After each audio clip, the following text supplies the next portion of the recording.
အားလုံးပဲမင်္ဂလာပါဒီနေ့ tutorial တွေမှာ sharing လုပ်ပေးနေတာကတော့ conditional formatting ကိုအသုံးပြုတဲ့အခါကျရင်ကြုံတွေ့တဲ့ရတဲ့ case တစ်ခုကို sharing လုပ်ပေးချင်ပါတယ်ဥပမာ report ရေးလူတွေက senior management level တွေကအဓိက report ပေါ်မှာကြည့်ပြီးတော့သူတို့ကဒီ business decision တွေချမှတ်ရတာကိုအဲ့ဒီမှာ senior management level မှာကိုယ့်ရဲ့လုပ်ငန်းမှာ authorityရှိတဲ့လူတွေကနေမှာ conditional formatting ကိုတချို့ boss တွေကကြတော့ဘယ်လိုမျိုးရှိတယ်လဲဆိုတော့ conditional formatting ကိုကာလာနဲ့ကြည့်ပြီးတော့မှသူတို့က report ပေါ်မှာသုံးသပ်ကြပါတော့တချို့ကြတော့ conditional formatting ကကာလာတွေနဲ့အဓိကဆိုတော့တချို့ကကာလာပေါ်မှာပြီးတော့နည်းနည်းကြိုက်တဲ့ဟာမျိုးတွေရှိရပေါ့နော်အဲ့လိုမျိုးကြ conditional formatting မသုံးဘဲနဲ့ဒီတိုင်းမျိုးကြည့်တာမျိုးတွေရှိတယ်အဲ့လို conditional formatting သုံးရင်နည်းနည်းလေးရှုပ်တယ်ဆိုပြီးတော့ခံစားရတဲ့လူတွေရှိရပေါ့နော်အဲ့တော့ခါလေးကြရင်ကိုရီးယားကြုံတွေ့ရတတ်တာပေါ့နော်လူတွေရဲ့အမျိုးမျိုးပေါ်မှာဦးတည်ပြီးတော့အဲ့ချိန်ကျရင်ကိုရီးယား energy ကကြတော့ခုနလိုတမင်လို့ကြသုံးပြမလို့ဖြုတ်သွားတဲ့ဟာမျိုးမဟုတ်ဘူးကိုကလူတွေ boss တွေအတွက်ကြတော့ conditional formatting ကဒီပေါ်မှာ conditional formatting ပြန်ပြီးတော့ဘောတော့ပြန်ရမယ်ဘလို့မတုံးချင်ဘူး conditional formatting နဲ့မကြည့်ချင်ဘူးဆိုရင်တမျိုးအဲ့ဒီညကိုက report တစ်ခုဖန်တီးတင်တာဆိုလဲဟုတ်ဘူးဘာဖြစ်လို့လဲဆိုတော့ဒီကြားထဲမှာအရာတစ်ခုကိုကွဲပြား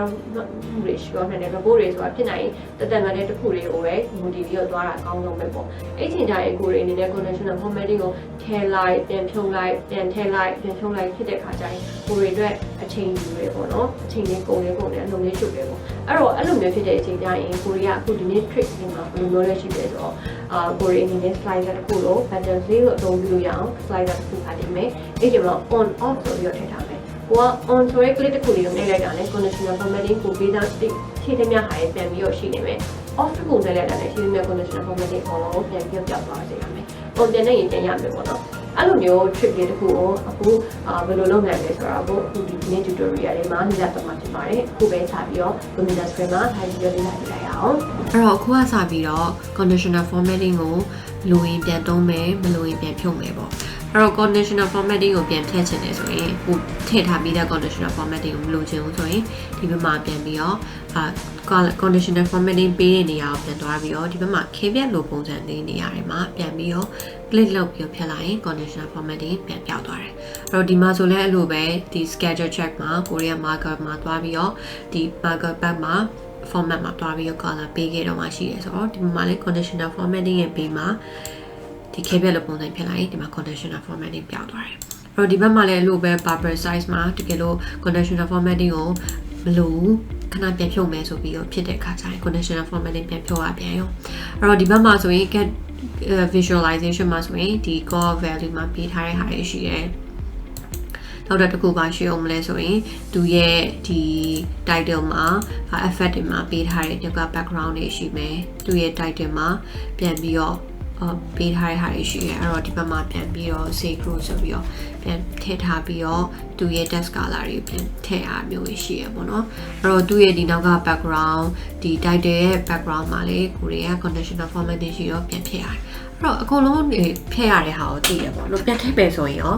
ဘယ်လိုပြန်လုပ်မလဲဆိုတော့အကုန်လုံးပြန်ထည့်ရမှာအကုန်လုံးပြန်ထည့်ရမှာဟိုရှေ့ရက်က tutorial မှာပြထားတယ်လို့ခုနကလိုအဲ့နေရာသွားပြန်ထည့်အဲ့လိုဆိုဖြည့်လိုက်ဆိုvisualization တစ်ခုစီကိုလိုက်သွားမယ်ဟာဆိုရင်ကိုအတွက်နည်းနည်းလေးအချိန်ကုန်တာပေါ့နော်အဲ့လိုဟာမျိုးမှာကိုရီအနေနဲ့အချိန်နေ saturation မျိုးကြောင့်ကိုယ့်အကိုစဖန်တီးရဲ့အချိန်မှာဟိုလူတွေထင်မယ်မလို့ပြန်ချက်ချင်းပြန်ဖြုတ်လို့ရအောင်ဘယ်လိုတိဆောက်လို့ရလဲဆိုတာကိုအခု tutorial လေးမှာပြောမယ့်အတွက်ကြောင့်မို့ကိုရီကစပြီးတော့ဘယ်လိုလုပ်မလဲဆိုတာကိုပြန်ပြမယ်ပေါ့နော်အဲ့တော့ခုနကလုပ်ထားတဲ့ဟာတွေကိုပြန်ဖြတ်ထားတဲ့ဟာတွေကိုအခု back ပြန်ပြီးတော့ပြန်ယူကြည့်လိုက်ရအောင် back ပြန်ယူပြီးတော့ဒါသဘောတရားပြအောင်ပေါ့နော်တကယ်လို့ခုပြမယ်နီလန်းကိုမတုံးခဲ့ပဲနဲ့ဒီတိုင်းပဲပေါ့နော် manual ပြန်ဖြတ်တဲ့အခါကျရင်ကိုရဲ့ control set နဲ့ကိုအကုန်ပြန်ခေါ်လိုက်ပြီ manual ပြန်ဖြတ်တယ်ဆိုရင်အချိန်ပေးရတယ်ဆိုတာကိုအခုမြင်တာအောင်ပထမအနေနဲ့ပြလိုက်တာပါအဲ့တော့ကိုရစပြီးတော့ conditional formatting ကိုလိုရင်သုံးမယ်မလို့ရင်ဖြုတ်မယ်ဆိုတဲ့ဟာကို click တစ်ချက်လေးနဲ့ရဖို့အတွက်ဆိုရင်ဘယ်လိုစပြီးတော့လုပ်ရမလဲဆိုရင်ကိုရအနေနဲ့ table တစ်ခုဒီလိုမျိုး table တစ်ခုဖန်တီးထားပေးဖို့လိုတယ်အဲ့တော့ဟာမျိုးဘယ်လိုဟာမျိုးလဲဆိုရင်အခု home page က enter data ကိုတီးလိုက်ပြီဆိုရင်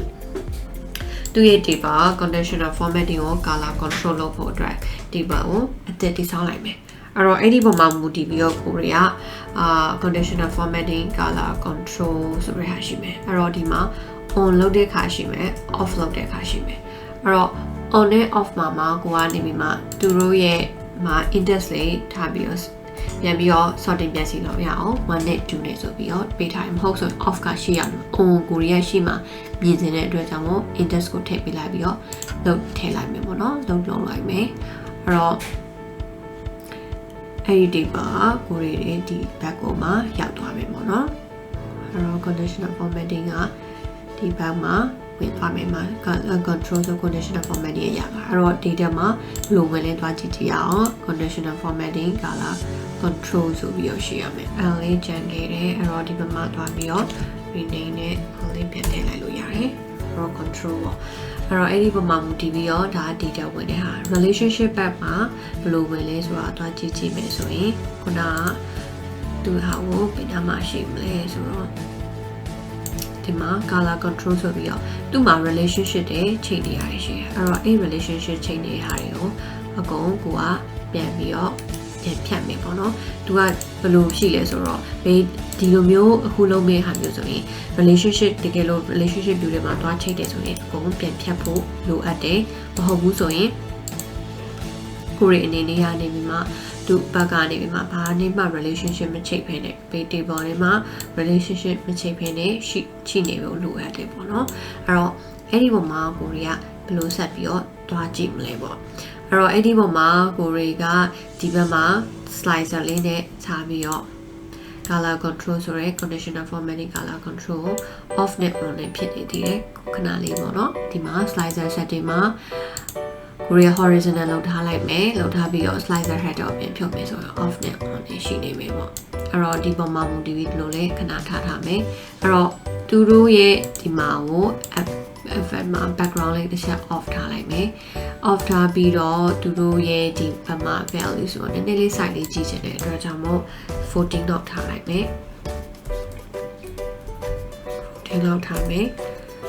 နည်းနည်းလေးဒီမှာထားပြီးတော့ site လေးနည်းနည်းလေးကြည့်လိုက်မယ်အဲ့တော့အဲ့ဒီပုံမှာမူတည်ပြီးတော့ background ကိုနည်းနည်းလေးဒီနောက်က background နဲ့လိုက်သွားအောင်သူကိုပေးထားလိုက်မှာနော်ခုလိုလေဒီလိုလေးဆက်ထားလိုက်တာအဲ့တော့ဒီမှာ on ရှေ့မှာထားခြင်းတဲ့အချိန်ကြရင်ကိုကခုန index လေးထည့်ထားရဲဆိုတဲ့ကြောင့်မို့ဒီမှာ